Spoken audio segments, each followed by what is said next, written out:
tonight you're going to see some of these children, all of the children, performing some of the things they've been learning in class. And so the teacher's going to come up, summarize a little bit of what they do, and the kids are going to perform. After that, I have about 15 minutes that I'm going to take you through that scope and sequence that I said any adult in here should grab one so you can follow along. But without further ado, let's dive in. And kindergarten, first grade, you guys can come on up. Good evening. My name is Courtney Tauchus, and I am blessed to teach kindergarten here at Imago Dei. As you will see this evening, children have a great capacity for learning and memorizing, so we capitalize on this in the younger grades. We use songs, chants, Bible verses, and pieces of poetry. And these are all ways that we help them memorize what is true, good, and beautiful. That's right. With the changing weeks in school, we watch the seasons change outside our windows. As God's people, we believe that it is vital for our children to not only know the different types of weather, but also to learn contentment and even wonder at God's power in every snowstorm and gratitude at God's provision in the middle of them. Even here, we are training their minds. And we are so lucky because we live in Wisconsin, so we get to experience and enjoy all kinds of weather.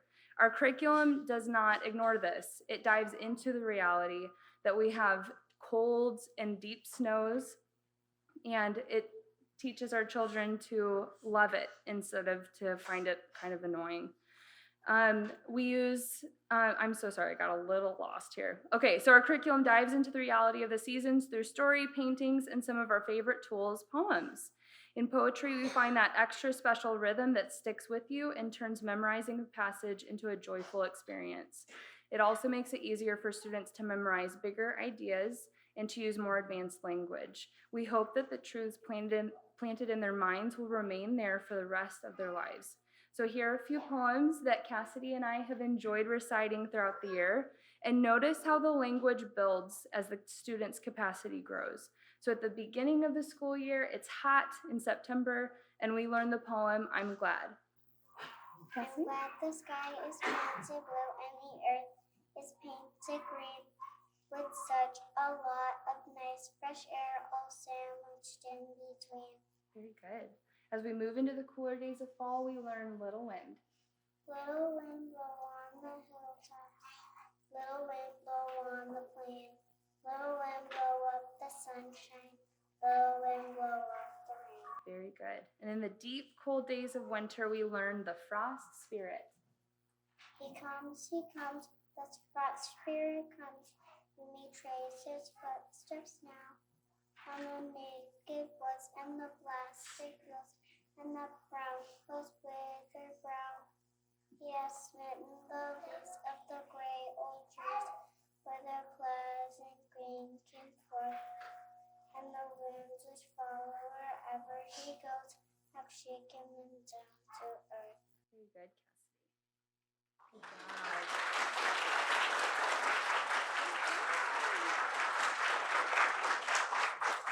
Good job. Very good. We begin each morning with our opening prayer and a time of recitation. Cassidy and I are so lucky because we get to share this time with the first graders every morning. So without further ado, Mrs. Teatrick is going to explain the glories of recitation. Good evening. My name is Mrs. Teatrick, and I have the pleasure of teaching first grade here at Imago Dei. For our first lesson tonight, we're going to demonstrate for you a sample of our morning recitation. This is a key part of our daily routine here at Imago Dei all the way through the elementary years. This practice is a great way for students to really know and truly own a body of information. With nowhere to hide and no opportunity for tricks or charms, it requires of the students focus, poise, and absolute certainty of the information offered. Basically, if you don't know the answer, it's going to be very obvious. Beyond providing an objective demonstration of knowledge acquired, recitation fosters confidence, the kind of confidence that you acquire by a challenging feat, but also the kind of confidence that then enables them to humbly realize that they can learn anything. Without further ado, we will give you a sample. Cassidy, how many letters are in the alphabet? 26. And what are the two sizes of letters? Uppercase, lowercase. And the two types of letters? Vowels and consonants. Maggie, how many seasons are there? 4. Can you name them? winter, spring, summer, fall. Evelyn.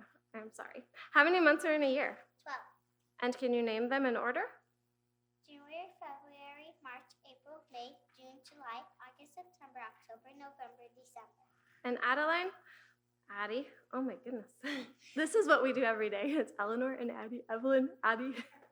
Okay. On what continent do you live? North America, And how many continents are there? 7. Can you name them? North America, South America, Europe, Asia, Australia, Africa, Antarctica. Very nice. Eleanor, on what planet do you live? Earth, And how many planets are there? 9. Can you name them? Mercury, Venus, Earth, Mars, Jupiter, Saturn, Uranus, Neptune, Pluto. Margot, how many days are in a week? 7. Can you name them? Sunday, Monday, Tuesday, Wednesday, Thursday, Friday, Saturday. Abrielle, how many days are in a year? 365. How many hours are in a day? 24. And how many minutes are in an hour? 60. Adeline, how many nickels are in a dollar? How many nickels are in a dollar? Very nice. How many dimes are in a dollar? 10. And how many quarters are in a dollar? 4. Right. Penny, what city do you live in? Kenosha, What state? Wisconsin, And what country? United States of America. Catherine, what is the capital of our state? Madison, And what is the capital of our country? Washington, D.C. Levi, what are the 3 ways to end a sentence? Period, question mark, exclamation point. And what are the 4 H teams? CH, SH, TH, WH. Jack, what are the 2 temperature systems? Fahrenheit and Celsius. And at what temperature does freezing occur? Above 32 degrees Fahrenheit. And what temperature does melting occur? Below 32 degrees Fahrenheit. Nolan, what punctuation mark is used to show when someone is speaking? Quotation marks. And what is made when 2 words are combined to make a shorter word? Contraction. And what punctuation mark do we use to make a contraction? Apostrophe. Very nice. All right. For our second selection, we are going to perform for you 2 poems. As Ms. Touch has already demonstrated, poetry starts very early. We introduce it very early because we want the children to learn to develop a love for beautiful language, but we also want them to just simply enjoy and delight in listening to the rhyme and the wordplay in poetry. The hope in this is that as they grow, their love for poetry and their love for language will also grow. Our first selection will be January Brings the Snow. This is by Sarah Coleridge, and it was written in 1834. January brings the snow, makes our feet and fingers glow. February brings the rain, thaws the frozen lakes again. March brings breezes sharp and chill, shakes the dancing daffodil. April brings the primrose sweet, scatters daisies at our feet. May brings flocks of pretty lambs, sporting round their fleecy dames. June brings tulips, lilies, roses, fills the children's hands with posies. Hot July brings thunder showers, apricots and gillyflowers. August brings the ears of corn, then the harvest home is born. Warm September brings the fruit, sportsmen then begin to shoot. Brown October brings the pheasant, then to gather nuts is pleasant. Dull November brings the blast, hark! The leaves are whirling fast. Cold December brings the sleet, blazing fire and Christmas treats.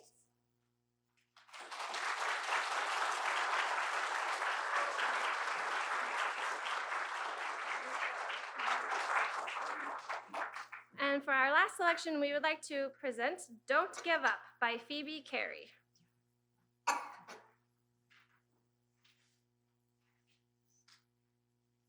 If you've tried and have not won, never stop for crying. All that's great and good is done just by patient trying.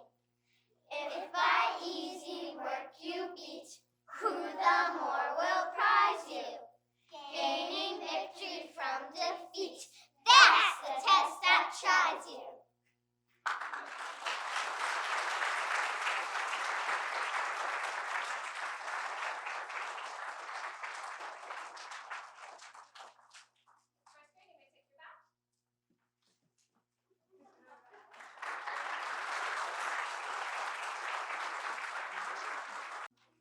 Hello, I am Mrs. Gilbert, and I have the great pleasure of teaching second grade here at Imago Dei. In second grade, the students have more pointed lessons in each subject. We also begin to lay the foundations of Latin for second grade. Each week, the students will learn 5 to 6 Latin vocabulary words, simple phrases such as hello and how are you, and then along with a line from a Latin prayer. We learn 4 prayers throughout the year, and the girls will demonstrate one for you now. This is called the Gloria Patri. It's the Latin version of our closing song at the end of the day. Gloria Patri et Filii et Spiritui Sancto, sicut erat in principio et nunc et semper, et in saecula saeculorum. Amen.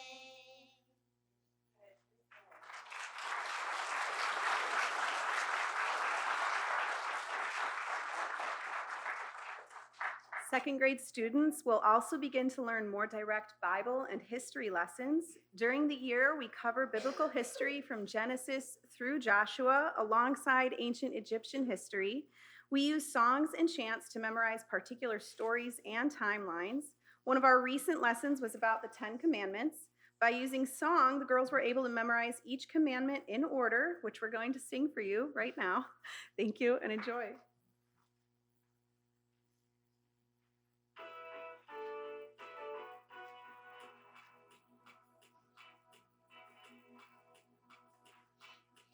God gave Moses 10 commandments after he delivered Israel out of Egypt, out of bondage. These were God's own words.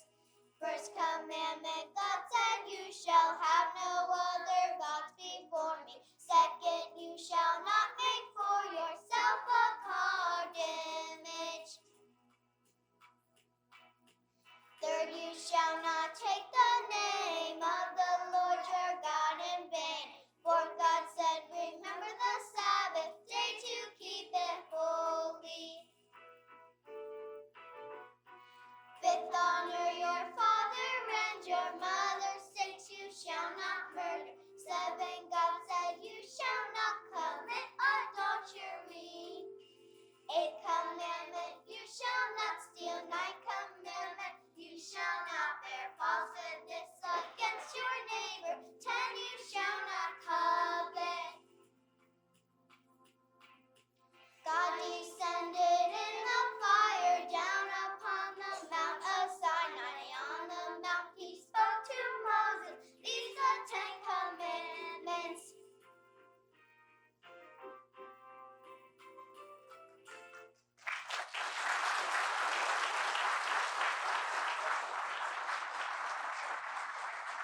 I am Mrs. Randall, and I get to teach third grade here.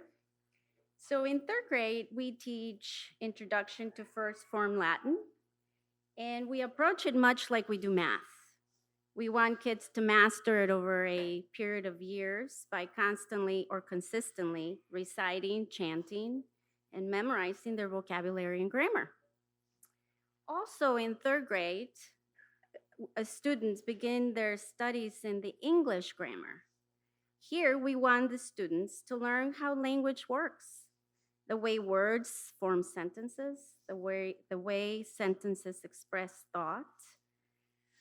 So we also want our students to experience the joy as they learn it. So our curriculum includes beautiful poetry, fables, and lots of songs.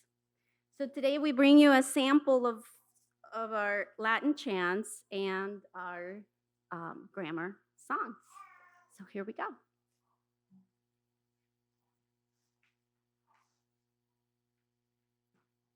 First conjugation. O-S-T, moose, cheese, nt. Second declension masculine. Ucio, Ucio, Singular second declension. Eorum is a Z.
In the classical tradition, the study of history is like looking at the roots in a trunk or a trunk of a tree, if you will.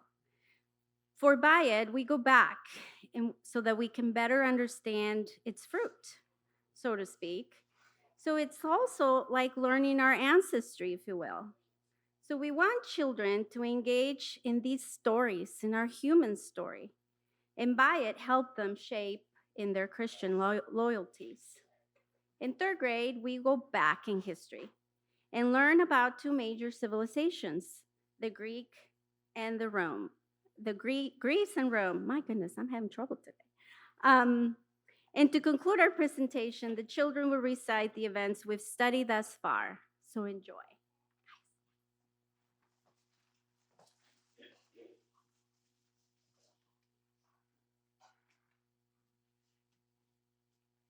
Minoan culture, 2200 through 1450 BC. Mycenaean culture, 1450 through 1200 BC. Trojan War, 1250 BC. Phoenician civilization and the alphabet, 1200 through 1000 BC. Israel divides into two kingdoms, 931 BC. Homer and Greek mythology, 900 BC.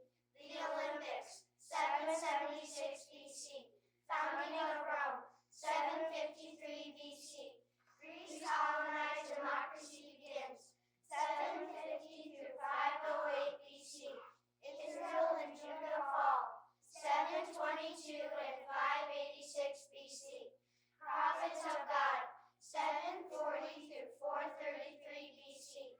Roman Republic developed, 509 through 366 BC. Persian Wars, 500 through 480 BC. Pericles and the Peloponnesian War, 461 through 404 BC.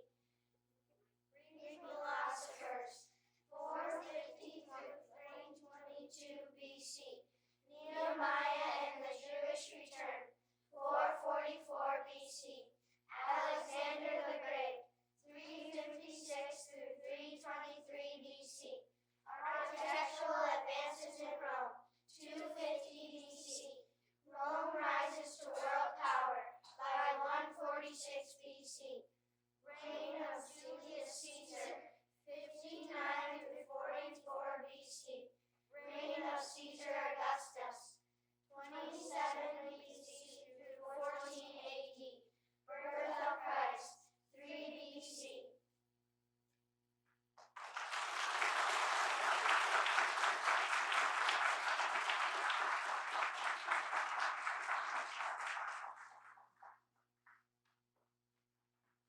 Good evening, everyone. I am Mrs. Arthur, and I have the privilege of teaching this lovely fourth grade class.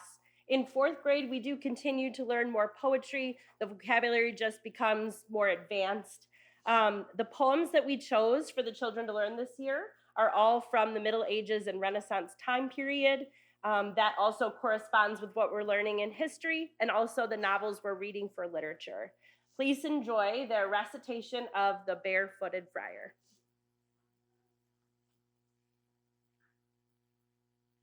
The Barefooted Friar by Sir Walter Scott.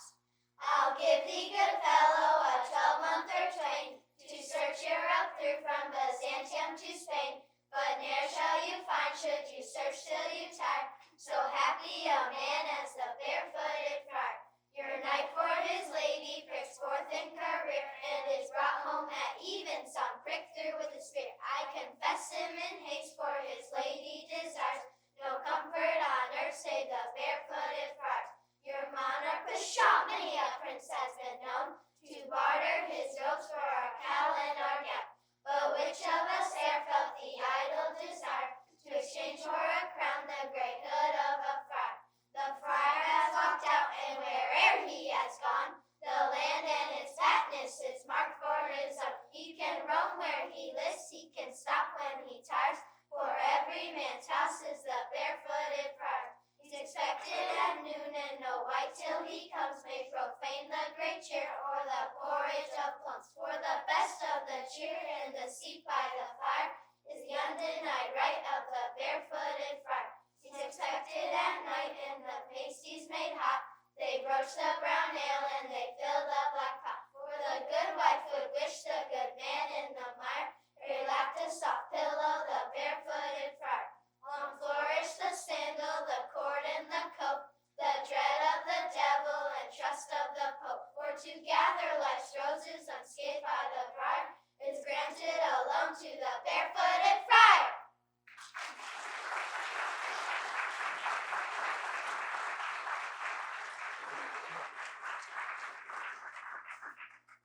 All right, in fourth grade, this is the first year that we begin our formal writing curriculum, which employs a creative approach to the classical progymnasmata.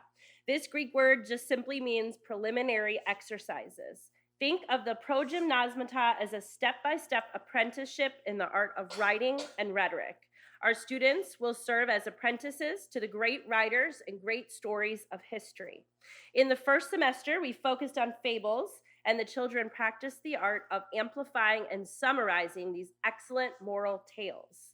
This semester, we are focusing on different forms of narratives. Now, I tasked the children with setting the definitions of each different type of narrative to a song or a chant.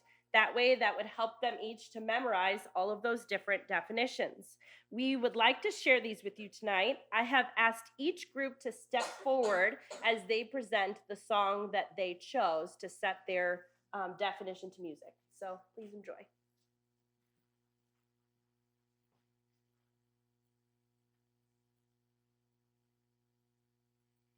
A short story that teaches a simple moral lesson, usually with talking animals. This is called a fable.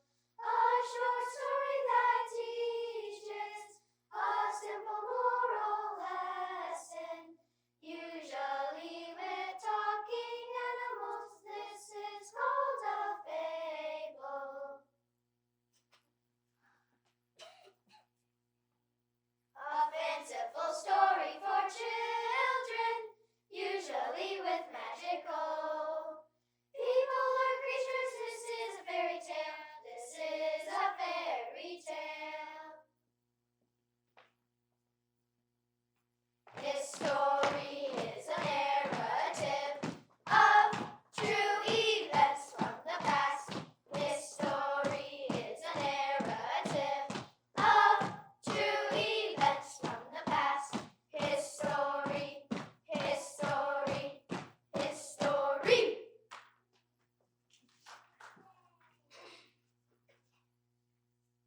An ancient story not based on actual events. The gods and goddesses and heroes, Hercules, Athena, Zeus, and his brother Hades. Now you know your myths. Now you know your myths. Yeah.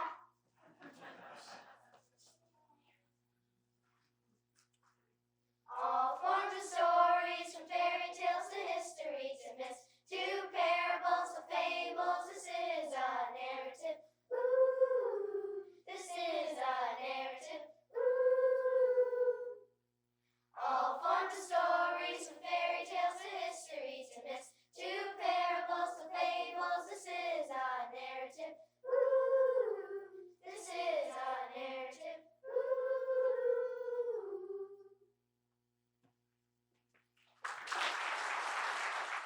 Hello, I'm Lena Mueller and I teach music here. At Imago Dei Classical School, we subscribe to the belief that music is not merely an additional extracurricular activity. In fact, if you look at your curriculum, you'll see music right alongside Latin, history, and mathematics. And by God's grace, we work to make the language of music known to each student that they may read, write, and create music on their own, and that we also seek to develop to the fullest extent the innate musicality present in every image bearer of God. The method or track we take to achieve literacy was developed by a Hungarian composer named Zoltán Kodály, and it's a highly structured and sequential method that follows the way a child develops naturally, which also happens to be a major tenet of classical pedagogy. So it fits perfectly.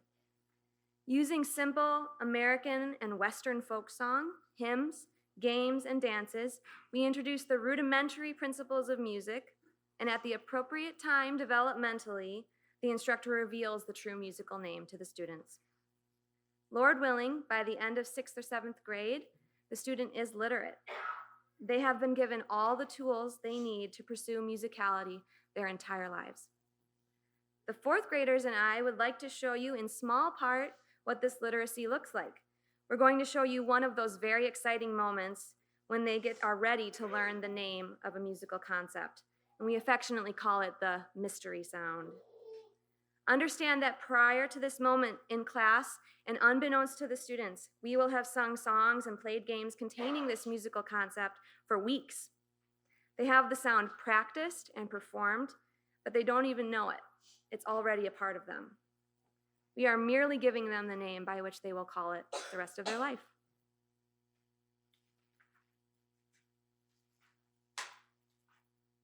All right, 4th grade. Let's sing Great Big House in New Orleans. Great big house. Pat, say it with me. Ready and go. Great big house in New Orleans, 40 stories high. Every room that I've been in, filled with pumpkin pie. All right, Quinn, what's your room's gonna be filled with? Ice cream sundaes. Filled with ice cream sundaes. Ready and go. Great big house in New Orleans, 40 stories high. Every room that I've been in, filled with ice cream sundaes. Okay. Clark, what about you? What's your room gonna be filled with? Spicy chicken sandwiches. Filled with spicy chicken sandwiches. Spicy chicken sandwiches. Here we go. Ready? Ready and go. Great big house in New Orleans, 40 stories high. Every room that I've been in, filled with spicy chicken sandwiches. That was a tricky one. All right, Claire. Last one. What you gonna do? I don't know. How about raspberry cheesecake? Raspberry cheesecake. Filled with raspberry cheesecake. Ready and go. Great big house in New Orleans, 40 stories high. Every room that I've been in, filled with raspberry cheesecake. I'm hungry now. But it's not time to eat yet, right? Let's look at the end of our fun folk song. Filled with pumpkin pie. You can see we have sounds on the spaces on the musical staff, right? When we have spaces, we know that these sounds are skipping. So what's the highest space? What's that sound called, Libby? So. All right. And so right here. What about the middle space, Rylan? Me. Good job.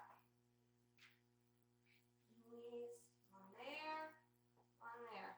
Okay, and the lowest space, Jeremiah. Do. Okay. We don't only have skips, we have a few close together steps too, right? We have a space, line, space. Those sounds are close together. And in the middle of me and do, we have mystery sound. What do we do with our mystery sound when we're going to sing it? Because we don't know. We don't have it. All right, let's try singing it. Give your hands out for me. Show our hand signs. Me, so, ready and go. Me, so, me, do. Very good. Okay. I think you're ready to know the mystery sound. I'm going to draw our fun little circle here. Give me a drum roll. Mystery sound's name is Ray. Hooray! I know, it's very exciting.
questions for you to close this out. If you have any questions about music literacy, I'd be happy to talk with you at the end.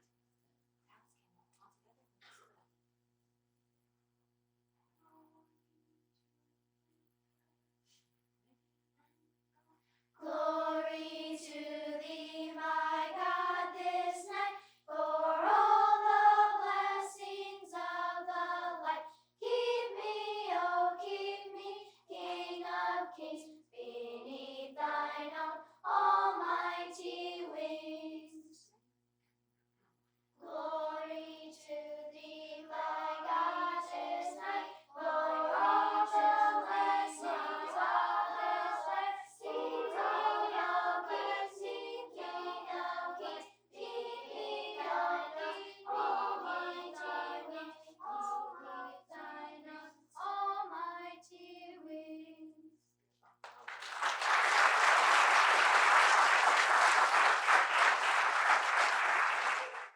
Wonderful job, guys. Let's give them another round of applause.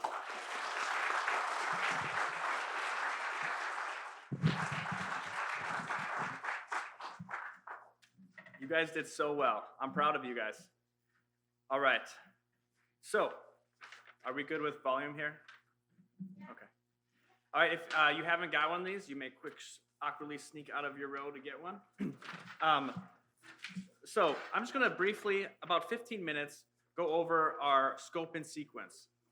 It is tough in classical Christian circles. We use a lot of lingo or language that's not familiar, and we have to try to make it clear for you guys. Throughout the classical Christian tradition, they use a lot of a language that we're just not familiar with today. What is dialectic, right? What do we mean by astronomy? Is astronomy only the study of the stars or the planets? And then, piety and gymnastics. We have different meanings for these things. And so within the classical Christian tradition, we're kind of taking back the original meaning of the words. That makes it harder for us to fully understand them. So in Scope and Sequence, I believe might still be on our app that we handed out last year as well. It's more broken down into, the actual curriculum we're using for each subject. Here, I wanted to give a little bit of a better picture of how it's more harmonized or unified here.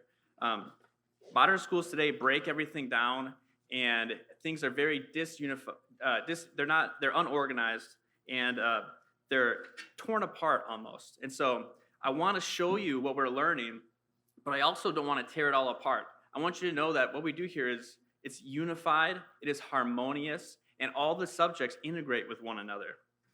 So you guys just saw a bunch of students sing and chant, not only about their music class, but about grammar and about history as well. So what exactly are we doing here at Imago Dei? I'm going to take us a very like a bird's eye view of our scope and sequence and try to simplify things for us a little bit. If you hear us talk about our mission or our definition of what education is, you'll see that we start off by saying it is the cultivation of biblical wisdom, virtue, and affections. We want to cultivate these things within our children, within our students. And the classical curriculum is actually designed to prepare our students to rule over God's creation and his image bearers, as his image bearers, all right? And so when you look at this, everything we're doing in here, everything in the middle in the white boxes, that's actually us raising our children up to be able to fight against the effects of the fall, to fight against the spiritual and the natural effects of the fall. Right, in Genesis, we see that God created everything good. And because of our sin, we've distorted creation. We've distorted our relationship with God, with our fellow man, and with nature.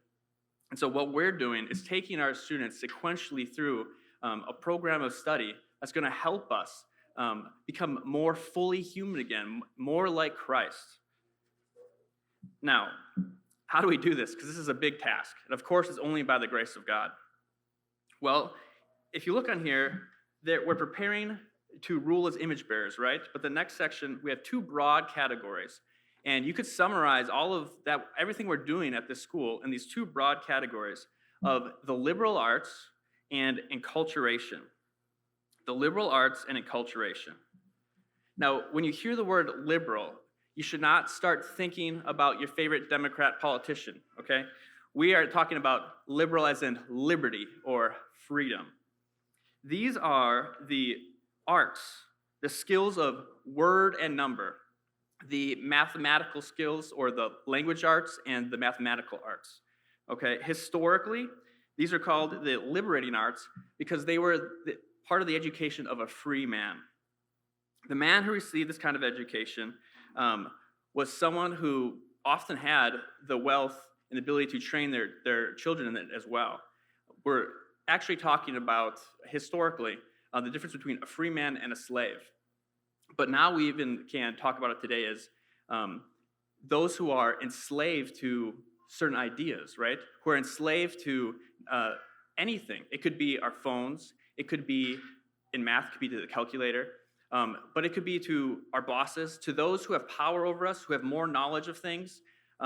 We are subservient to them. Well, if we know these arts, if we know both word and number, we do not have to be a slave to anyone. We do not have to submit to them because they know more than us. Now, submitting to our authority is a good thing, right? But we're not doing so because of servitude. We're doing so out of our obligation and our duties. But it's not because of our ignorance. It's not because we can't do these things. The liberating arts free us. They allow us to become more fully human. They're the qualitative and the quantitative aspect or skills that help us engage in the world and to exercise dominion over creation. Now, what is unique in history is that more people who didn't have the means of wealth were able then to start learning these arts when the church took over. When the church was influencing, they were able to give people through church schools, through the monasteries, able to train more children, and most importantly was so they could read the scriptures, right? We're the people of the word. We want to teach them the word. So now that we have all these resources, we should be going back and doing this as well. We should be learning the liberal arts, the arts of word and the arts of number. Now, with these arts, we can bring order to our lives, but it's for the purpose of bringing order to our families and our communities as well. For example, with our words, we learn to make complete sentences. We have complete thoughts, right? And then we use them to teach or to counsel or to persuade others to do true or good things. With number, with the application of number, we can create music. Music can persuade or move the soul. Music can move a church. It can move a nation, right? We have national anthems. And rhythm, the harmony, these things, they shape us. And especially national anthems, they're trying to have us to desire or obtain, right, the noblest of sentiments. Well, in both word and number, those things are to create a culture, to help build up. But we can use these skills for the opposite, right? They are still skills, and this is going to bring us to why enculturation is important. But obtaining these skills without acknowledging Jesus Christ as their creator and sustainer, they can be used for great evil. We may corrupt the art of word, or the positive art of word, what we call rhetoric. We may corrupt it and use sophistry to influence power over others. So rather than using our rhetoric to build one another up by teaching them and building community, we use sophistry to spread, false lies, deceit, and influence them, persuade them just with eloquence, exercise power over them so that we can have dominion over one another rather than building up community. That's the way we can distort. Our sin distorts the art of word. Now, number.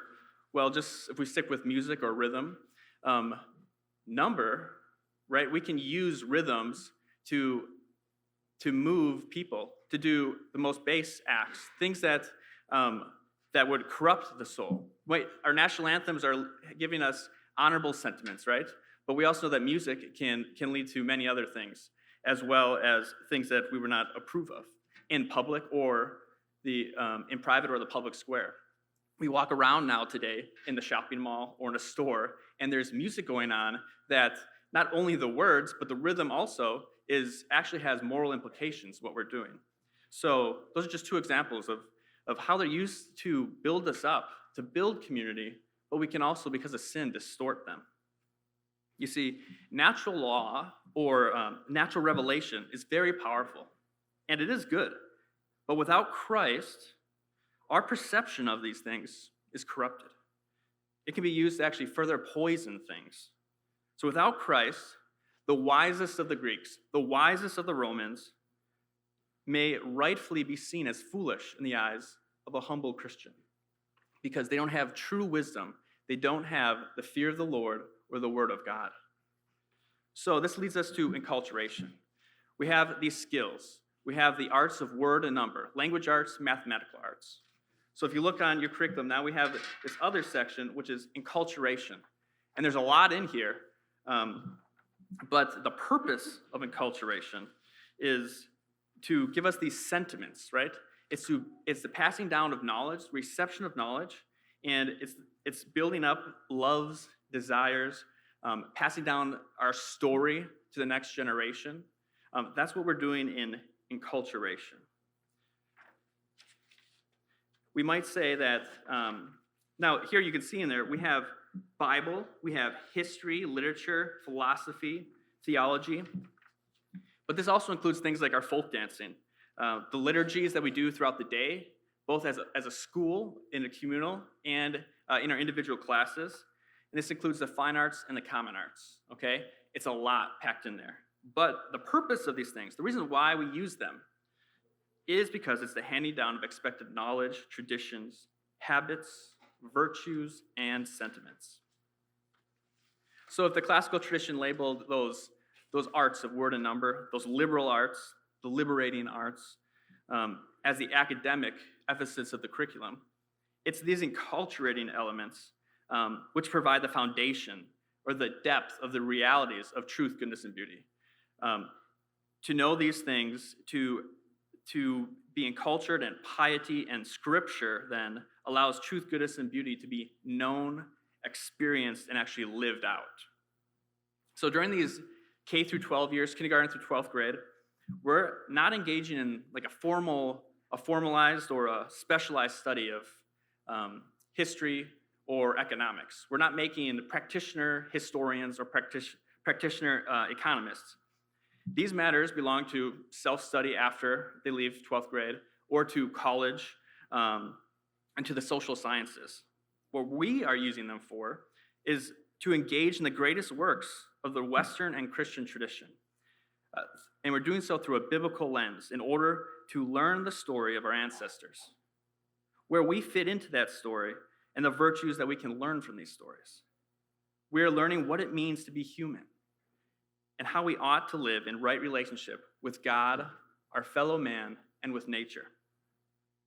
So this enculturation is also where many of the intangibles of our curriculum come in. Things like the liturgy, but they're very important. This is often overlooked in curriculums and in schools when you're looking at a school. These are where the presuppositions are formed, right? The things that we just believe without thinking about. Our presuppositions, our habits, our sentiments, our tastes, they're all formed in this. And so for us, we want to be very intentional about the way we're even shaping our children through these things like tastes. Now, as much as Christians know that the heart is deceitful, right? We know the heart is deceitful. We know that, and as broad as conservatives start to view emotions, right, as subjective, as squishy things. The common phrase is, facts don't care about your feelings. But the reality is that our environment does actually shape us. Our environment and the impressions it leaves on us are actually rather important. The fact, we're fallen creatures, right? And so maybe it shouldn't be this way, but we have to admit that oftentimes we operate under a mode that our feelings don't care about your facts. We're working on our feelings, on our desires, on our emotions, rather than what we know logically is consistent. So, again, we want truth and goodness and beauty, right? But we need to admit, okay, we are human beings. We're impacted by these things. So a curriculum that focuses only on the true and the good and not on beauty, not on an objective beauty, then it's going to leave gaps in our education. It's going to leave areas where worldly beauty or deceptive beauty can kind of fill in those gaps, and it's going to deceive us. If we leave these things out, we're going to find that either we are ignoring cultural engagement in beauty, or we think they don't matter, so then we just ignore them. And actually, we can't ignore them. We still consume them. And so we think they don't matter, so we have biblical worldview and good morals, but beauty is kind of subjective, so we keep it over here. We still consume kind of filth, right? The music we listen to, the sitcoms we watch, all those things, we allow filth in our lives because we say, well, beauty isn't objective, it doesn't matter. And so in this area, I think our school is actually rather unique. I know our school is rather unique. We're not just in the business of destroying opposing worldviews or pointing out where they're going to lead to immorality. Those are things we do. But we're also trying to put forth a positive vision of truth, a positive vision of goodness and of beauty, a biblical vision of truth, goodness, and beauty. You'll see, I started off by saying part of our mission and our description of education, many schools just say classical education is wisdom and virtue, and that's all you need. No, we say it's biblical wisdom, virtue, and affections. These things actually are important. So, truth. What is truth? Truth is that which conforms to reality. It reveals reality to the human mind, okay? Then goodness is a quality of excellence. It has moral connotations to it, okay? And then beauty is anchored in true and the good. It's anchored in the truth, and then it leads us towards the true and the good. I'll say it again. Truth is that which conforms to reality. It reveals reality to our human mind. Goodness are these qualities of excellence. You might think of virtue. And then beauty is anchored in the true and the good, and it draws us toward them. If we have a quality academic program and robust moral instruction, but do not intentionally shape things like our feelings, our sentiments, a spirit of camaraderie, or the wonder of creation, then the world's false beauty will fill in those gaps. The way we feast, we dance, the music we listen to, the friendships we experience, and the way we engage in our studies, they all play in a role in shaping our desires, either drawing us toward the true and the good, or deceptively enticing us to embrace the false, the ugly, the wicked. An example is when God wanted to create a particular people for himself, the Israelites, right? He did not only give them truths and moral ethics. He did, and they're good. He also gave them a story, and he told them to set up monuments to remember this story. He gave them feasts. He gave them festivals to organize their lives around, a liturgy of their week, of their years. That's what we're doing here. We are a particular people as well. We are God's people. We are a Christian people with centuries of history, though. We are taking part in a shared story, shared music, dance, and we're being habituated into particular norms and expectations for how we ought to live our lives. We want to be very intentional that everything our students are directly or indirectly learning, whether it's content in the classroom or simply the absorption of things that they're receiving from the culture of the school, we want to make sure that they are founded on biblical principles. See, what modern education has done is destroy any connection we have to history, any connection we have to the past. It destroys heroes. It lifts up villains. It rids the wonder and mystery of the natural sciences, and then it acculturates us into the newest, most base, and most fleeting trends of pop culture, things that are not lasting. Well, children no longer grow up then with unity or order, and even in the good homes that they might have, modern schools are bringing discord into their spirits. Every subject of study stands alone and segregated. Never seen how they fit into a unifying whole. There's no glue to hold it together. To any claim of culture or tradition or faith, to say that anyone is better than the other is antithetical to this kind of hyper-individualized and democratic pursuits that they have. Well, an education here at Imago Dei integrates and unifies all studies within a biblical worldview. It provides children with a sense of place, of belonging, and a sense of gratitude and selflessness as we are humbling ourselves to first receive a body of knowledge and the practices handed down to us, as much as God's common grace allows, may we be unified. May our spirits then be unified and have harmony. The Christian religion, we believe that we are body and spirit. We need to address both of these things. And our education unifies those things and emphasizes both of those. So there's a lot there.